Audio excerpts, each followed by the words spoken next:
بسم اللہ الرحمن الرحیم. السلام علیکم ورحمۃ اللہ وبرکاتہ.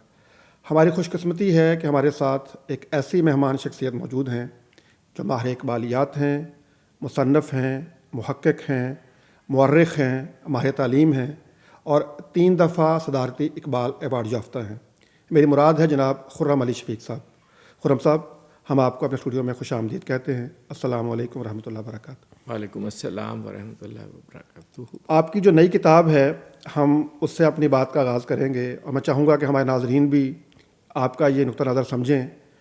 آپ نے جو کتاب لکھی ہے اس کا آپ نے عنوان رکھا ہے کہ جناح نے بر صغیر کو کیسے آزاد کروایا. جی. ہم یہی پڑھتے آئے ہیں، یہی سنتے آئے ہیں کہ وہ بانی پاکستان ہیں، انہوں نے پاکستان کو آزاد کروایا ہے. لیکن آپ کا یہ جو بیانیہ ہے، جو آپ جو بات کہتے ہیں کہ انہوں نے اصل میں پورے بر صغیر کو انگریزوں سے آزاد کروایا ہے، یہ کیا چیز ہے اور آپ اس چیز تک آپ کس طرح پہنچے ہیں؟ عمر بھر کی تحقیق سے جو حقائق میرے سامنے آئے ہیں ان سے مجھے 2 باتیں معلوم ہوئی ہیں. پہلی تو یہ کہ قائد اعظم کا اپنا دعویٰ بھی یہی تھا کہ وہ پورے بر صغیر کو آزاد کروانے کے لیے جدوجہد کر رہے ہیں. کوئٹ انڈیا موومنٹ کے زمانے میں بھی انہوں نے کہا تھا کہ اگر انگریز کل بر صغیر سے چلے جائیں تو بڑی خوشی سے ہمیں بڑی خوشی ہوگی، ہم بعد میں ہندوؤں سے اپنا پاکستان لے لیں گے، لیکن پرابلم یہ ہے کہ انگریز جائیں گے نہیں جب تک کہ ہم پاکستان نہیں بنائیں گے. تو وہ پورے بر صغیر کو آزاد کروانے کی جدوجہد، یہ اس زمانے میں سب کو معلوم تھا کہ قائد اعظم کا کلیم یہ ہے. دوسری بات مجھے یہ پتہ چلی کہ اس کے لیے ثبوت بھی موجود ہیں، اور یہ مت پوچھیے گا کہ وہ کیا ثبوت ہیں، کیونکہ میں چاہتا ہوں کہ وہ لوگ اس کتاب کو پڑھ کر خود معلوم کریں. لیکن میں صرف یہ کہہ سکتا ہوں کہ اتنے پکے شواہد موجود ہیں کہ شاید اگر کسی عدالت میں بھی اس موقف کو پیش کرنا ہو تو وہ پکے ثبوت ہیں اس بات کے کہ اگر قائد اعظم کی تحریک نہ ہوتی، آل انڈیا مسلم لیگ کی تحریک نہ ہوتی، پاکستان کا مطالبہ نہ ہوتا، تو انگریز شاید آج بھی بر صغیر پر حکومت کر رہے ہوتے. اچھا، میرا سوال یہ تھا کہ آپ نے کہا نا کہ اس کے ثبوت تو اس میں موجود ہیں، اور ٹھیک ہے ہمارے جو ناظرین کتاب پڑھیں گے کوئی ایک آدھ اشارہ جو ہے وہ ہمیں ضرور دیجیے تاکہ ہمیں اندازہ ہو سکے کہ اس میں کس قسم کی چیز ہوگی. آپ یوں سمجھ لیجئے کہ 1857 سے 1947 تک پورے برطانوی عہد کی تاریخ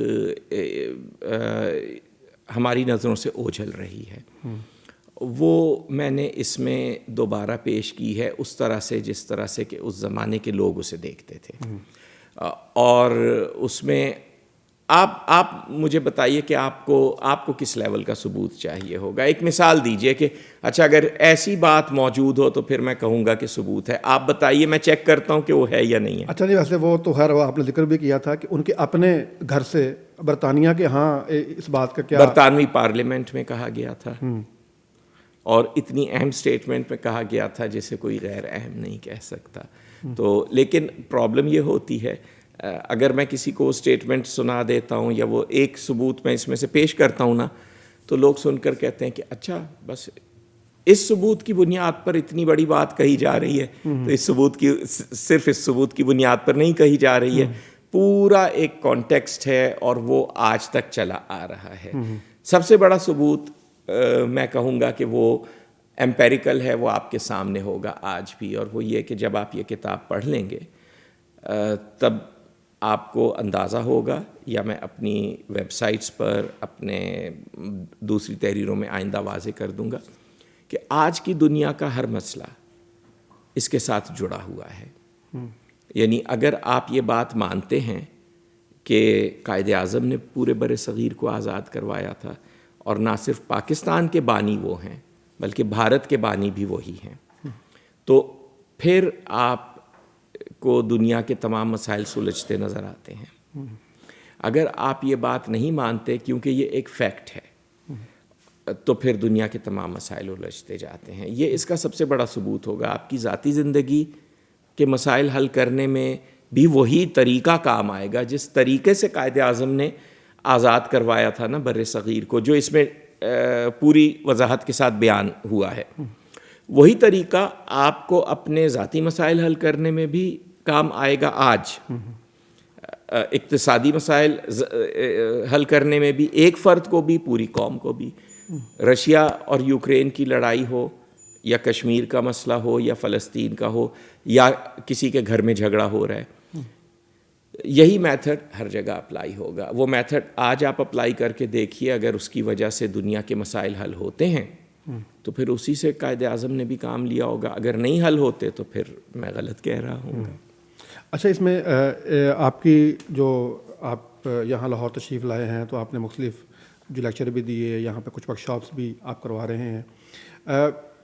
آپ کیا سمجھتے ہیں کہ اقبال کو اور جناح کو سمجھنے کے حوالے سے ہمارے ہاں کیا بنیادی غلطی ہوئی ہے؟ میری سوئی اسی بات پہ واپس آ جائے گی. میرے خیال میں بنیادی غلطی یہی ہوئی ہے کہ ہمیں یہ معلوم نہیں ہوا کہ جو تاریخ کی سب سے بڑی سلطنت تھی, برطانوی سلطنت, تاریخ کی سب سے بڑی سلطنت پوری دنیا پر چھائی ہوئی, اس کو آخر میں شکست ان لوگوں نے دی. اس میتھڈ کے ذریعے دی جو علامہ اقبال نے بعض دوسرے لوگوں کے ساتھ مل کر, جن میں ایک بہت بڑے ہندو لیڈر کا نام بھی آتا ہے, Chittaranjan Das, American management scientist کی ماہر میری پارکر فولیٹ, ان لوگوں نے ایک میتھڈ بنایا تھا اور اقبال نے اس کو فائنل ریفائنڈ فارم دی تھی. اس میتھڈ کے ذریعے اگر ہمیں یہ معلوم ہو کہ اچیو کیا ہوا ہے تو پھر ہم آگے اس پر بڑھیں. قائد اعظم کو سمجھنے میں ہمیں سب سے پہلے یہ معلوم ہو کہ انہوں نے اچیو کیا کیا. اگر مجھے صرف یہ معلوم ہے کہ سکندر اعظم ارسطو کا شاگرد تھا, لیکن یہ مجھے معلوم ہی نہیں کہ اس نے ایران فتح کیا تھا, آدھی دنیا فتح کی تھی, مجھے معلوم ہی نہیں ہے. یہ ارسطو کا شاگرد تھا, 20 سال کی عمر میں وہ یونان کی ریاست مقدونیہ کا حکمراں بن گیا, 32 سال کی عمر میں فوت ہو گیا. اس 12 سال میں اس نے کیا کیا, آدھی دنیا وہ مجھے نہیں معلوم, تو میں سکندر اعظم کو کیا سمجھوں گا.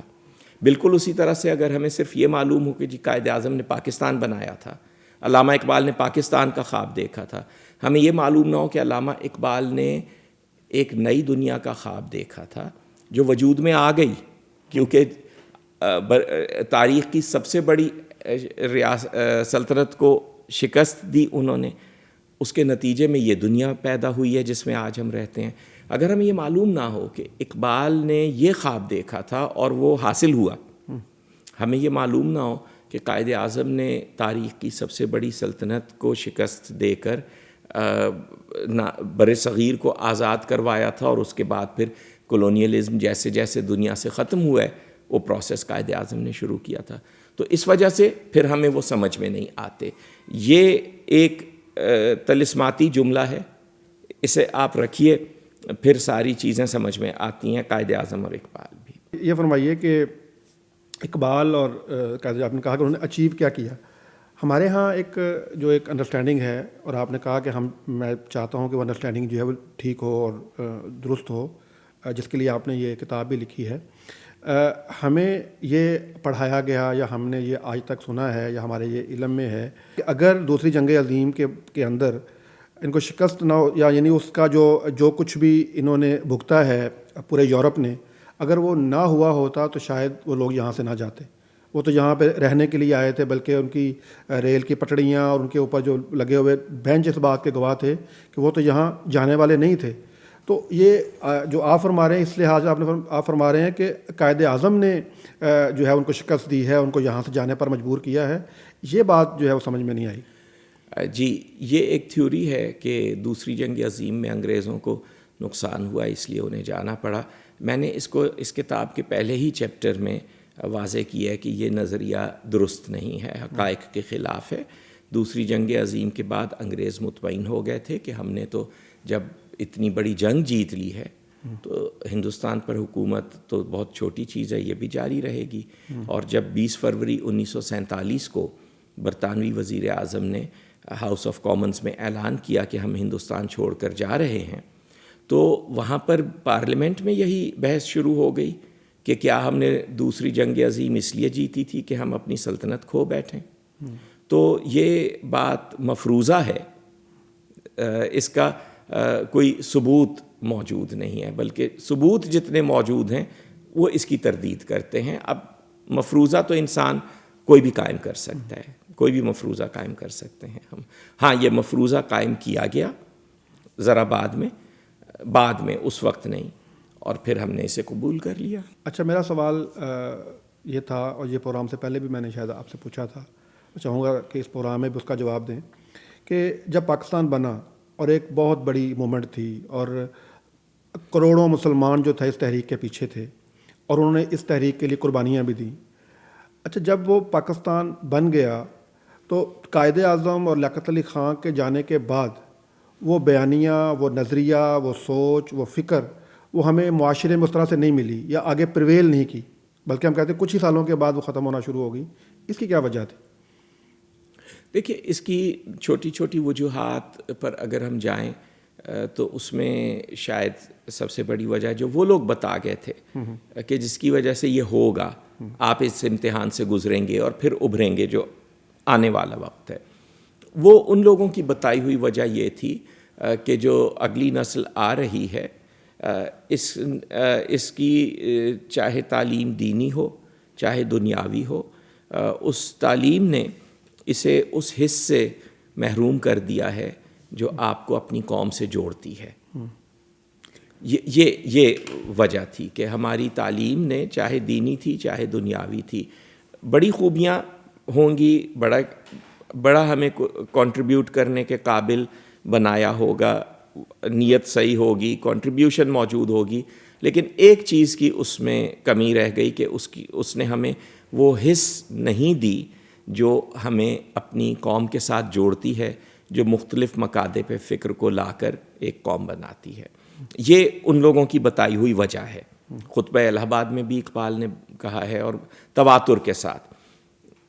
دوسری وجہ پھر میں یہ کہوں گا کہ یہ بھی دور ہو جاتی اگر ہمیں یہ معلوم ہوتا کہ ہم نے اچیو کیا کر لیا ہے۔ ایک اپنی قوم پر فخر، اس کی اچیومنٹ پر فخر، وہ خود بہت ساری پھر ہماری سوچ میں ایک وسعت پیدا کرتا ہے۔ وہ دلوں میں ولولے آفاق گیری کے نہیں اٹھتے، نگاہوں میں اگر پیدا نہ ہو انداز آفاقی۔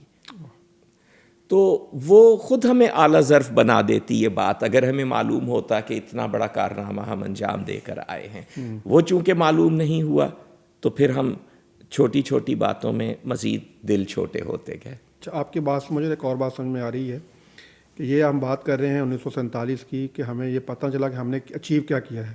جی، یہ کچھ اس سال میں، بلکہ پچھلے سال میں، جب دنیا کی اس وقت کی سپر پاور جب افغانستان سے واپس گئی ہے، تو وہ بھی کہنے والے کہتے تھے کہ یہ اس صدی کا سب سے بڑا واقعہ ہے، کہ یعنی اس جو کوئی کمپیریزن نہیں ہے، کوئی موازنہ نہیں ہے، اور قریب قریب ایسا ہی موازنہ ہم وہاں پہ بھی کر سکتے ہیں۔ جیسے آپ نے کہا کہ اتنی بڑی سلطنت، تو شاید تاریخ کی سب سے بڑی سلطنت آپ کہہ رہے ہیں، تاریخ کی سب سے بڑی مورخ چونکہ آپ تاریخ دان ہیں، جی تاریخ کی سب سے بڑی سلطنت اور ایک محکوم قوم جو یہاں بر صغیر کے اندر ہندوؤں اور انگریزوں کے نیچے محکوم تھی، بالکل اس نے وہ اچیو کر لیا۔ اور یہی کچھ ہمیں یہاں پہ بھی افغانستان میں بھی نظر آتا ہے کہ وہ اتنی بڑی سپر پاور اور اپنا تمام ٹیکنالوجی اور سارے وسائل کے ساتھ، اور اس کے نتیجے میں وہ جو بے سر و سامان مطلب کچھ مسلمان تھے۔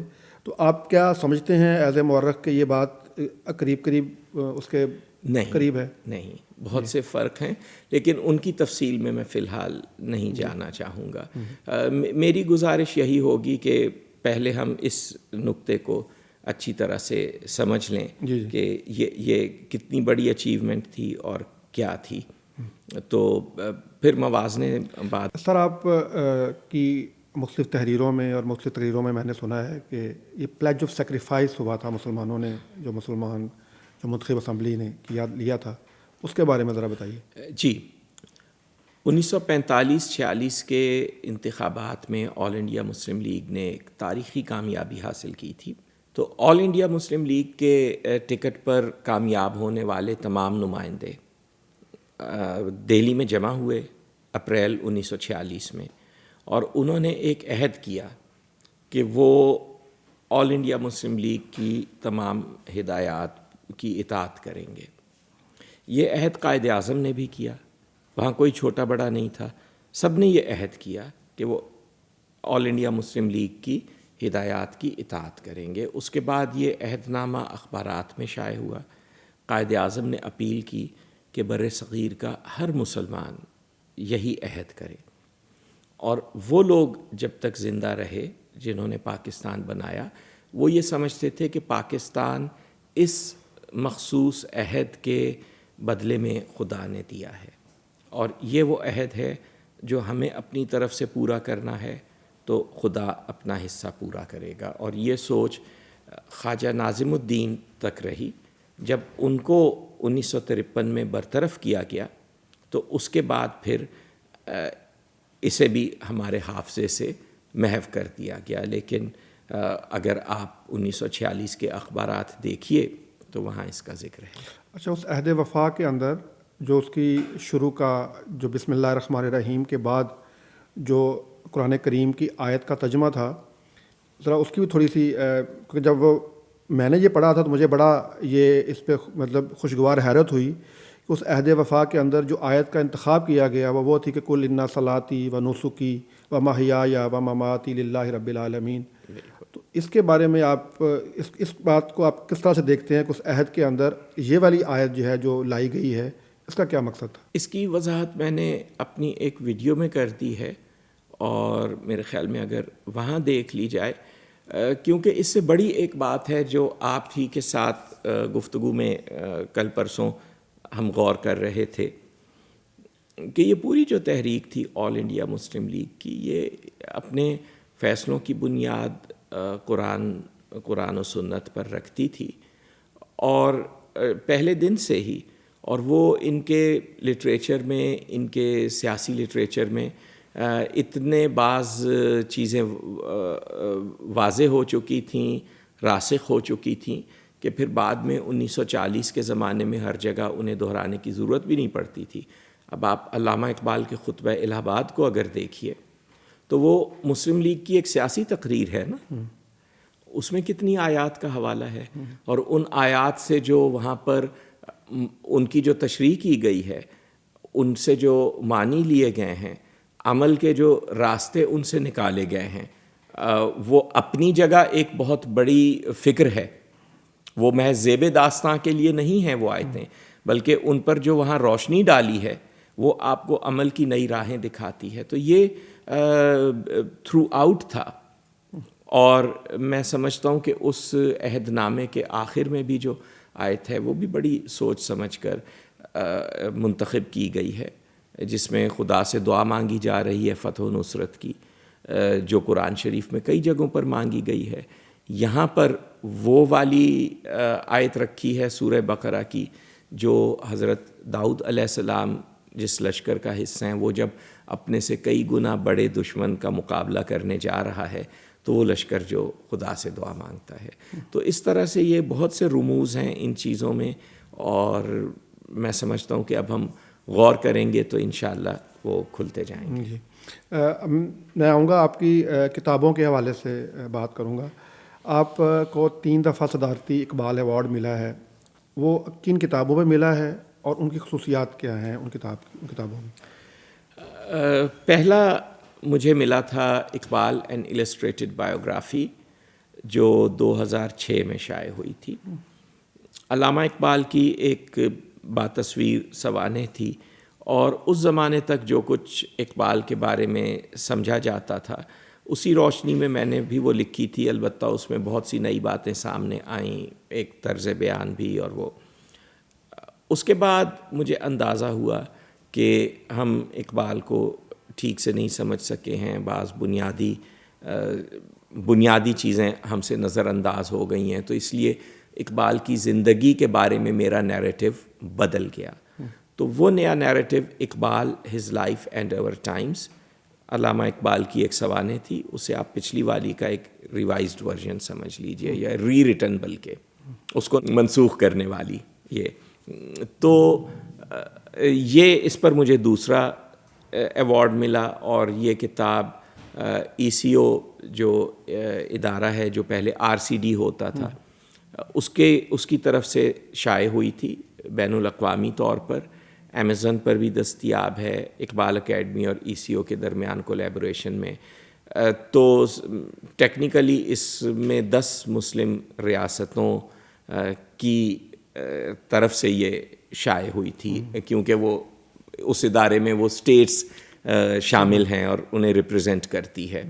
تو آپ کہہ سکتے ہیں کہ علامہ اقبال کی پہلی سوانح تھی جو 10 مسلم ریاستوں کی توثیق کے ساتھ شائع ہوئی.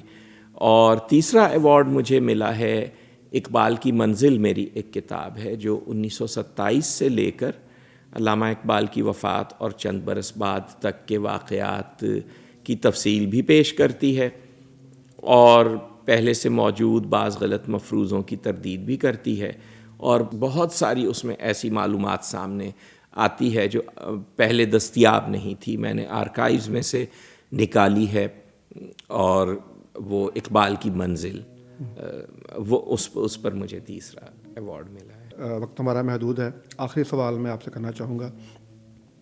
ابھی ہم نے آج جتنی گفتگو کی ہے اس میں یہ ہے کہ اقبال اور جناح کو سمجھنے کی ضرورت ہے, ان کی فکر کو, نظریے کو, اور آپ نے جو بات آپ نے بار بار زور دی کہ ان کی اچیومنٹ کیا ہے, انہوں نے حاصل کیا کیا ہے, وہ کتنی بڑی اچیومنٹ تھی کہ جو اس خاص حالات میں جو ہے انہوں نے حاصل کی.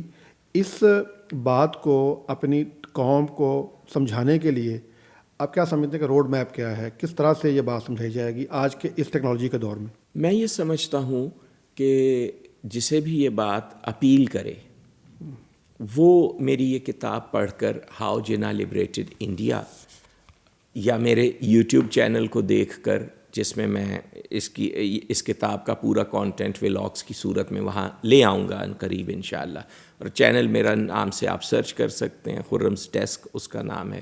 وہ پہلے اپنی تسلی کر لے, محض میرے کہنے پر نہیں یا مجھے اتنے ایوارڈ ملے ہیں تو میں کہہ رہا ہوں تو ٹھیک ہی کہہ رہا ہوں گا, نہیں وہ نہیں. اور نہ اس وجہ سے کہ آپ سمجھتے ہیں کہ جی اس کی وجہ سے پاکستان کی کوئی بڑی نیک نامی ہو جائے گی تو چلو پھر اس کو نہ, اپنی طور پر آپ تحقیق کریں. سب سے ضروری چیز میں یہ سمجھتا ہوں کہ آپ تحقیق کریں اس کتاب کو پڑھ کر, اس ایویڈنس سے آپ کنونس ہوں عقلی طور پر, ورنہ کوئی فائدہ نہیں. جذباتی طور پر ساتھ آنا ہے تو کام خراب ہی کریں گے آپ عقلی طور پر کنونس ہوں, علمی طور پر, اور اس کے بعد پھر آپ بھی اس میں حصہ ڈالیے, کیونکہ یہ تو حضور صلی اللہ علیہ وسلم کی امت کا ایک کارنامہ ہے اور یہ انسانیت کا بھی ایک کارنامہ ہے کہ تاریخ کی سب سے بڑی سلطنت کو بغیر جنگ کے شکست دے دی جائے, تو پھر تو انسانیت کا بھی کارنامہ ہوا نا. اور ویسے بھی آپ یہ دیکھیں گے جب کتاب پڑھیں گے کہ اس میں دوسرے مذاہب کے بعض نیک نیت لوگ بھی اس میں شریک ہیں, سب کا کارنامہ ہے, لیکن کم سے کم آخر میں جھنڈا جس کے ہاتھ میں تھا وہ حضور صلی اللہ علیہ وسلم کی امت تھی, تو کم سے کم ہمارا تو پھر اس کے بعد آپ جس طرح سے چاہیں پہنچائیں. میرا روڈ میپ یہ ہے کہ میں پہلے 1 سال اس کی وضاحت, کچھ لوگ جو جڑتے جائیں, جو دلچسپی لیں, ان کو میں یہ سارے دلائل یہ ان کے ساتھ میں تسلی کے ساتھ شیئر کرنا چاہتا ہوں. اور میں چاہتا ہوں کہ پہلے سٹیپ پر ہمارے پاس ایسے لوگ ہونے چاہیے کہ جو اپنے طور پر ان دلائل کو دنیا کے سامنے پیش کر سکیں, پھر وہ مل کے روڈ میپ بنائیں, سب لوگ مل کے روڈ میپ بنائیں. جب کچھ 100-50 ہزار لوگوں تک یہ دلائل پہنچ چکے ہوں, پھر ہم سب مل کے روڈ میپ بنائیں اس سے آگے کہ باقی پوری قوم تک کیسے پہنچانا ہے. آپ کا بہت شکریہ, آپ کے وقت کا, آپ تشریف لائے اسٹوڈیو میں اور آپ نے ہمیں اتنا وقت دیا, اور یہ بڑا انسائٹ فل آپ کے ساتھ جو ہے یہ ڈسکشن ہوئی ہے. ناظرین, ہمارے ساتھ آج موجود تھے خرم علی شفیق صاحب, اقبالیات کے حوالے سے ایک بڑا معتبر نام ہے, 3 دفعہ صدارتی اقبال ایوارڈ حاصل کر چکے ہیں. ابھی آپ نے آخر میں یہ فرما رہے تھے کہ آپ نے میری بات پر اس لیے یقین نہیں کرنا کہ میرے پاس صدارتی ایوارڈ ہیں, اور کسی جذباتیت کی بنیاد پہ آپ نے میری بات قبول نہ کریں. حقائق کی بنیاد پر آپ اپنی ریسرچ کریں, اپنی تسلی کریں, عقلی طور پر اس بات کو تسلیم کریں کہ جو بات میں آپ سے کہہ رہا ہوں یہ آپ کو اپیل کرتی ہے یا نہیں کرتی ہے. اور یہ میں سمجھتا ہوں کہ یہ رویہ اور یہ انداز فکر جو ہے یہ میں سمجھتا ہوں بڑا ہی ہیلدی ہے، بڑا مثبت ہے اور بڑا پروڈکٹیو ہے، اور اس کو ہمیں ضرور اڈاپٹ کرنے کی ضرورت ہے۔ اور ہم آج بڑے مشکور ہیں جناب خرم علی شفیق صاحب کے کہ وہ ہمارے اسٹوڈیو میں تشریف لائے۔ امید کرتے ہیں کہ جب یہ دوبارہ یہاں تشریف لائیں گے لاہور کراچی سے تو انشاءاللہ ہم پھر ان سے وقت لیں گے اور ان چیزوں کے حوالے سے مزید ان سے بات کریں گے۔ اجازت دیجیے، اللہ حافظ۔